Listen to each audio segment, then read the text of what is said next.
अस्सलाम वालेकुम dear students. उम्मीद है आप लोग खैरियत से होंगे।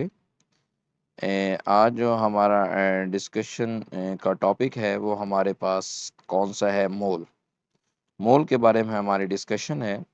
तो सबसे पहले हम मोल की डेफिनेशन देखते हैं। तो इसमें जो एलिमेंट का रिलेटिव एटॉमिक मास है, मालिक्यूल्स का मॉलिक्यूलर मास है, आयनिक कंपाउंड्स के लिए फार्मूला मास की टर्म यूज़ करते हैं, जबकि आयनिक मास के लिए आयनिक स्पीशीज़ की टर्म्स यूज़ करते हैं। तो इन सब के जो मासेस को हम ग्राम्स के अंदर मेंशन करते हैं, दिस इज़ कॉल्ड ग्राम मोल, या हम सिंपली हम इसको क्या कहते हैं? मोल कहते हैं। अब हमारे पास जो मोल वर्ड है ये किस से ड्राइव्ड है? एक लैटिन वर्ड है हीप और पाइल, यानी कि एक स्मॉल वैल्यू के लिए उसके लिए हम यूज़ करते हैं। इसकी डोनेशन जो है वो एन से होती है। इसकी जो एब्रीवेशन हम नॉर्मली यूनिट्स वगैरह के अंदर यूज़ करते हैं वो कौन सी करते हैं? एम ओ एल, मोल से ई साथ यूज़ नहीं करते। तो बेसिक है एसआई यूनिट जो है ये, क्योंकि क्वांटिटी ऑफ सब्सटेंस है उसको मेजर किया जाता है उसके लिए, और इसकी जो डायमेंशन है वो क्या है ना, जैसे कोई टेम्परेचर है, वैल्यू है, तो उसके लिए कैपिटल टी उसकी डायमेंशन यूज़ की जाती है। ये हमारे पास डिफरेंट एग्जांपल है, इसमें एलिमेंट भी है, मॉलिक्यूल भी है, आयनिक कंपाउंड भी है और आयन भी है। तो आप देख सकते हैं इन सब के जो मैसेज डिफरेंट हैं, लेकिन इनकी जो क्वांटिटी है वो क्या है? सेम है। जैसे हम बात करते हैं 12 हमारे पास चेयर्स हो और 12 टेबल हो, दोनों की क्वांटिटी तो सेम है, लेकिन उनका मैथ क्या होगा? डिफरेंट होगा। अब इसी तरीके से हमारे पास ये एक जनरल टर्म्स जो जिसमें काफ़ी लोग कंफ्यूज रहते हैं कि अगर एक मैग्नीशियम एटम है तो उसका जो मास हम यूज़ करते हैं वो क्या करते हैं? 24 AMU। लेकिन अगर हमारे पास एवोगैड्रो नंबर ऑफ एटम्स हैं तो फिर हम 24 ग्राम का वर्ड यूज़ करते हैं, या एवोगैड्रो नंबर के बजाय हम 1 मोल यूज़ करते हैं तब भी हम किसका यूज़ करते हैं? ग्राम का। तो ये बेसिक डिफरेंस है इसके बारे में। एक और एग्जांपल है कि इसमें हमारे पास जो एक इलेक्ट्रॉन है उसका जब हम एक 1 मोल की बात करते हैं तो उसका जो वेट आता है हमारे पास वो कितना है? 5.48 मल्टीप्लाई बाई 10⁻⁴ ग्राम। ठीक है, जितना भी इसका मैस होगा ना ग्राम के अंदर, उसको हम एवोगैड्रो से क्या कर देते हैं? मल्टीप्लाई कर देते हैं। अब इसी तरीके से हमारे पास जो नेक्स्ट डिस्कशन है ये मोल्स के बारे में है कि मोल को हम कैसे कैलकुलेट कर सकते हैं। तो हमारे पास ये डिफरेंट फार्मूलाज हैं। सबसे फेमस फार्मूला जो given mass over molar mass का है, या जितने भी हमारे पास पार्टिकल्स गिवन हो उसको अगर हम एवोगाड्रो के ऊपर डिवाइड कर देते हैं तो फिर भी हमारे पास मोल्स आ जाते हैं। फिर किसी भी एलिमेंट की जो भी परसेंटेज गिवन हो उसके एटॉमिक, मसलन 10% कार्बन है, उसको उसके मोलर मास जो है 12 उसके ऊपर डिवाइड करें, या जितना वॉल्यूम गिवन हो तो जो मोलर वॉल्यूम है उसके ऊपर डिवाइड कर दिया जाए, तब भी हम इसको निकाल सकते हैं। मोलर वॉल्यूम 22.414 यूज़ करते हैं, जबकि हमारे पास जो एवोगाड्रो नंबर है वो 6.02 मल्टीप्लाई बाई 10⁻23। बाकी एक दो फार्मूलाज और हैं, मोलैरिटी की मदद से हम कह सकते हैं जितनी भी, कोई सपोज 0.2 मोलर सोल्यूशन है, हम कहते हैं 500 cm³ के अंदर, तो cm³ को dm³ में कन्वर्ट करें, उससे मल्टीप्लाई करें तो आपके पास क्या आ जाएंगे? Number of moles. फिर इस तरीके से जो मोलैलिटी है और जितना मैस होगा उससे मल्टीप्लाई करेंगे तब भी हमारे पास आंसर आ जाएगा। तो ये हमारे पास ये फार्मूलाज हैं, शॉर्ट फॉर्म्स हैं इसकी। Given volume over molar volume, given mass over molar mass, given number of molecules over Avogadro number. इसके अलावा जो हमारी नेक्स्ट डिस्कशन है उसके अंदर क्या है? मोलर मास के बारे में, कि मोलर मास क्या है। तो एटम के लिए एटॉमिक मास होगा, मॉलिक्यूल्स के लिए मॉलिक्यूलर मास होगा, आयनिक कंपाउंड्स के लिए फार्मूला मास होगा, और आयंस के लिए आयनिक मास होगा। इसको जो हम ग्राम के अंदर डिस्कस करते हैं तो this is called molar mass of a substance. Molar mass कैसे फाइंड करते हैं? जितना भी मास गिवन होगा मोल्स के ऊपर डिवाइड करें, उससे हमारे पास आंसर आएगा। ये एक और ये फार्मूला है मोलर मास कैलकुलेट करने का, वेपर डेंसिटी मेथड। जितनी भी वेपर डेंसिटी है, मसलन आपने एक बुक में पढ़ा हुआ है कि बेंजीन जो है उसका मोलर मास कितना है? 78 ग्राम पर मोल। तो हम वेपर डेंसिटी मेथड से ही निकालते हैं, 2 मल्टीप्लाई विद 39 वेपर डेंसिटी होती है बेंजीन की। ठीक है, तो ये हमारे पास डिस्कशन है। तो ये हमारे पास कुछ डिफरेंट एग्जाम्पल्स हैं, सोडियम वाटर, सोडियम क्लोराइड, यानी कि इसमें एटम, आयन, मॉलिक्यूल, कंपाउंड और आयंस की ये सब की एग्जांपल्स हैं। तो ये सारे किसके इक्वल होते हैं? 1 मोल के इक्वल होते हैं। अब इसी तरीके से हमारे पास जो नेक्स्ट डिस्कशन है वो एवोगाड्रोस नंबर के हवाले से है। तो एवोगाड्रोस नंबर बेसिकली क्या बताते हैं हमें? Number of particles. पार्टिकल्स में एटम्स हो सकते हैं, आयंस हो सकते हैं, मॉलिक्यूल्स हो सकते हैं, फार्मूला यूनिट्स हो सकते हैं, तो ये किसी भी सब्सटेंस जो है उसके 1 मोल के अंदर जो प्रेजेंट क्वांटिटी होती है उसको हम क्या कहते हैं, एवोगाड्रोस नंबर, या हम इसको एवोगाड्रोस कांस्टेंट भी वर्ड यूज कर सकते हैं। एवोगाड्रोस नंबर को, ये हमारे पास रिप्रेजेंटेशन है, इसकी वैल्यू जो हम पहले भी पढ़ चुके हैं, और इसका जो यूनिट होता है ये पर मोल होता है, ठीक है। और इसी तरीके से नंबर ऑफ पार्टिकल्स जब फाइंड करने हैं तो जितना भी नंबर ऑफ मोल्स होंगे उसको हम क्या कर देते हैं, एवोगाड्रो नंबर से मल्टीप्लाई। नंबर ऑफ मोल्स क्या है, given mass over molar mass. अब इसी तरीके से नंबर ऑफ एटम्स अगर किसी भी मालिक्यूल के अंदर फाइंड करने हैं स्पेसिफिकली, तो हमारे पास जितने भी नंबर ऑफ पार्टिकल्स उसके आएंगे उसकी जो अटामिसिटी होगी उससे क्या कर देंगे, मल्टीप्लाई कर देंगे। मसलन हमारे पास 10 ग्राम ग्लूकोज है, हम कहते हैं इसमें कार्बन एटम्स फाइंड करें, तो ग्लूकोज का मोलर मास 180 होता है, 10/180 मल्टीप्लाई बाई एवोगाड्रो नंबर, और ग्लूकोज के अंदर 6 कार्बन है तो 6 से मल्टीप्लाई करते हैं। इसी के से अगर किसी मालिक्यूल के अंदर आपने नंबर ऑफ इलेक्ट्रॉन्स कैलकुलेट करने हैं तो यही फार्मूला है, नंबर ऑफ मोल्स को एवोगाड्रो से मल्टीप्लाई करें और उसके अंदर मौजूद जो नंबर ऑफ इलेक्ट्रॉन्स है उसकी तादाद से क्या कर दे, मल्टीप्लाई। अब इसमें गौर करें तो हमारे पास मैसेज देखें हर एक ये डिफरेंट है, लेकिन मोल्स सेम होंगे, नंबर ऑफ पार्टिकल्स भी क्या होंगे, सेम होंगे, चाहे वो एटम्स हैं, मालिक्यूल्स हैं, फार्मूला यूनिट्स हैं, इसका वो इसके ऊपर कोई इफेक्ट नहीं होता। अब इसी तरीके से हमारे पास एक टर्म यूज करते हैं मोलर वॉल्यूम। तो मोलर वॉल्यूम बेसिकली 1 मोल जो होता है किसी भी आइडियल गैस का एट एसटीपी, तो उसकी कैलकुलेशन को हम क्या कहते हैं, मोलर वॉल्यूम।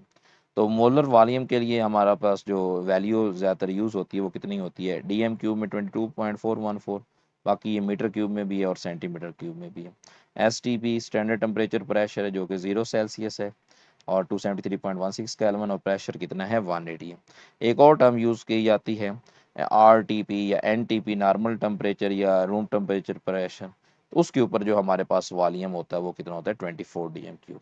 क्यों, क्योंकि हमारे पास जो स्टैंडर्ड टेम्परेचर है वो 0 सेल्सियस है और रूम टेम्परेचर कितना है, 25 सेल्सियस। तो टेम्परेचर ज़्यादा हो तो वॉल्यूम भी क्या होता है, ज़्यादा। ये वैल्यू इतनी ही क्यों आती है, इसको कैसे कैलकुलेट हम कर सकते हैं वो भी हम देखते हैं, लेकिन उससे पहले हम एक चीज़ देखते हैं कि जो मास और साइज होता है ना गैस मालिक्यूल्स का, ये वॉल्यूम को इफेक्ट नहीं करता। क्यों नहीं करता, क्योंकि गैशियस फेज के अंदर एक मालिक्यूल का दूसरे मालिक्यूल के डायामीटर से कितना डिस्टेंस होता है, 300 टाइम्स वो क्या होता है, दूर होता है। अब इसमें हमारे पास जो मोलर वॉल्यूम है, मोलर वॉल्यूम ये आइडियल गैस इक्वेशन से हम कैलकुलेट करते हैं, आर टी पी के ऊपर भी और एस टी पी के ऊपर। पहले ये एस टी पी की बात करते हैं, तो एन नंबर ऑफ मोल्स है, आर हमारे पास है 0.0, जनरल गैस कांस्टेंट है, बाकी टेम्परेचर है 273.16, प्रेशर हम लेते हैं 180 एम। तो ये हमारे पास जो मोलर वॉल्यूम आता है 22.414 डेसीमीटर क्यूब आता है। अब इसी तरीके से आर टी पी की बात करते हैं, तो इसमें हम जब नंबर ऑफ मोल्स आर और टेम्परेचर, क्योंकि अब 298.16 है तो अब वॉल्यूम जो है वो कितना आएगा, 24। देखिए ना, यहाँ टेम्परेचर ज़्यादा होगा तो वॉल्यूम भी क्या होगा, ज़्यादा होगा। अब ये हमारे पास डिफरेंट एग्जांपल है गैसेस की। तो हमने शुरू में देखा है कि गैस का साइज और जो मैस है वो वॉल्यूम को इफेक्ट नहीं करता, तो लिहाजा मोलर वॉल्यूम क्या होगा, सेम होगा।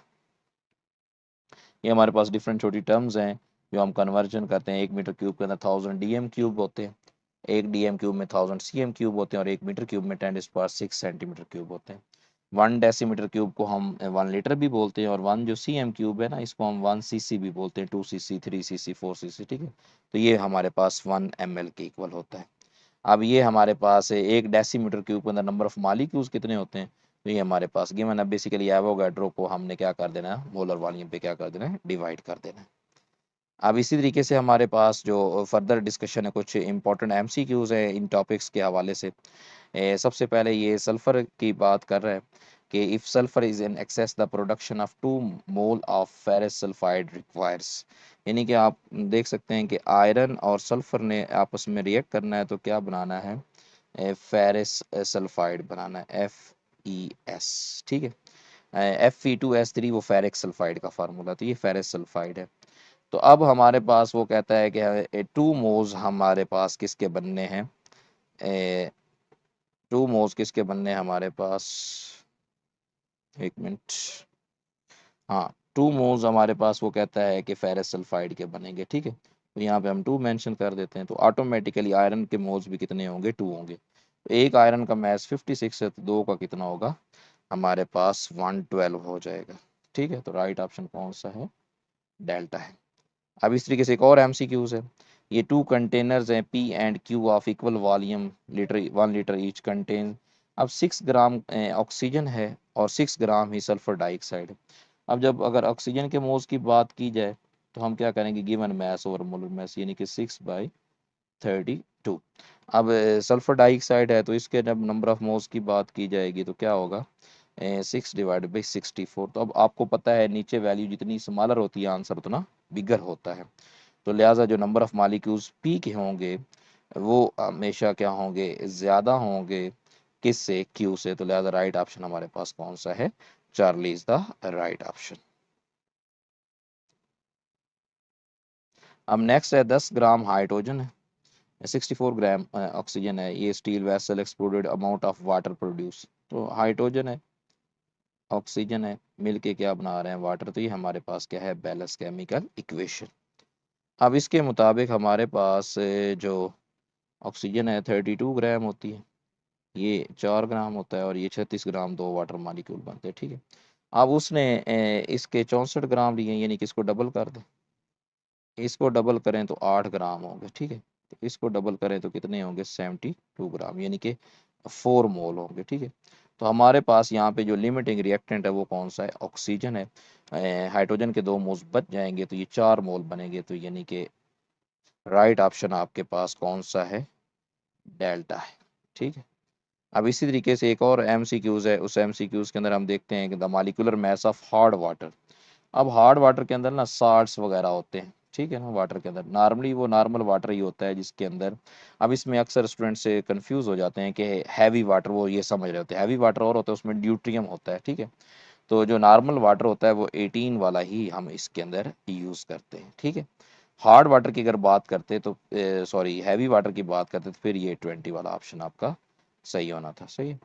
तो इस कन्फ्यूजन में नहीं पड़ना कि आया कि ये हार्ड वाटर यानी कि ये पोल्यूटेड वाटर ऐसे समझें कि इसके अंदर पोल्यूटेंट्स वगैरह साल्ट्स वगैरह सॉल्युबल साल्ट्स वगैरह मौजूद होते हैं।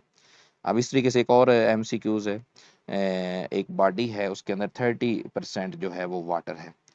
If mass of the body is 60 kilogram, the number of water molecules, 30% का मतलब क्या है कि 30 डिवाइडेड बाई 100 मल्टीप्लाई कितना मैस है, टोटल 60 ग्राम है।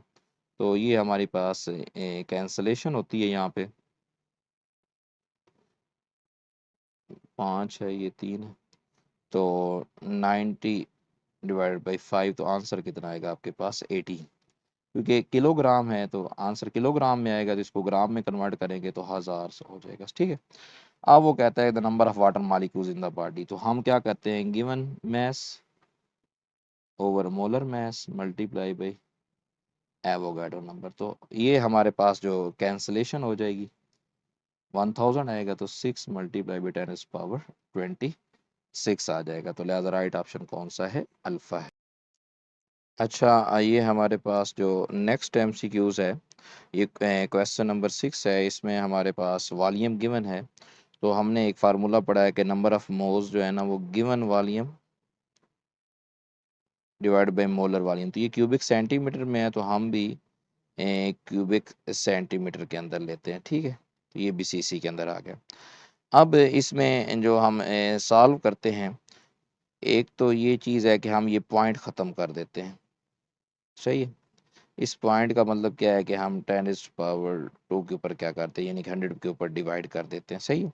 अब ये वाला जो है 22 4 1 4 इसको कर देते हैं, ठीक है। यानी कि हमने एक पॉइंट शिफ्ट कर दिया है। अगर आप गौर से देखें तो हम यहाँ से पहला पॉइंट और यहाँ से दूसरा जितना शिफ्ट करेंगे उतने से क्या कर देते हैं, मल्टीप्लाई कर देते हैं। तो ये हमने इसलिए क्या कर दिया, मल्टीप्लाई कर दिया। अब ये वाली जो चीज़ है इसको अगर आप कट करें तो आंसर कितना आता है, 1/2 आता है, सही है। बाकी 10⁻⁻7 ऊपर है, नीचे 10⁻⁴ है, तो ये कितना बन गया, -11 बन गया, ठीक है। और 1/2 कितना होता है, 0.5 मल्टीप्लाई बाई 10⁻⁻11, या इसको हम 5 मल्टीप्लाई बाई 10⁻12 भी कह सकते हैं। ये हमारे पास नंबर ऑफ मोल्स आ गए। अगर हमने नंबर ऑफ मॉलिक्यूल्स की बात करनी है तो हम इस नंबर ऑफ मोल्स को क्या करते हैं, एवोगैड्रो से क्या कर देते हैं, मल्टीप्लाई, ठीक है। तो ये हमारे पास मल्टीप्लिकेशन का साइन है। नंबर ऑफ मोल्स हमारे पास कितने हैं, 5 मल्टीप्लाई बाई 10⁻⁻12 और एवोगाड्रो नंबर 10⁻23। 5 मल्टीप्लाई बाई 630 हो गया, सही है। और 10⁻23 और 10⁻⁻12 ये कितना आ गया, 11, ठीक है। तो ये 3.01 मल्टीप्लाई बाई 10⁻12 आंसर आ गया। तो लिहाजा हमारे पास जो राइट ऑप्शन है वो कौन सा है, अल्फ़ा है। तो ये हमारे पास कैलकुलेशन थी न्यूमेरिकल्स की। अगर इसके हवाले से कोई और आपके माइंड में क्वेश्चन है तो प्लीज़ ज़रूर बताइएगा। ओके बेटा, दुआओं में याद रखिएगा। अल्लाह हाफिज़।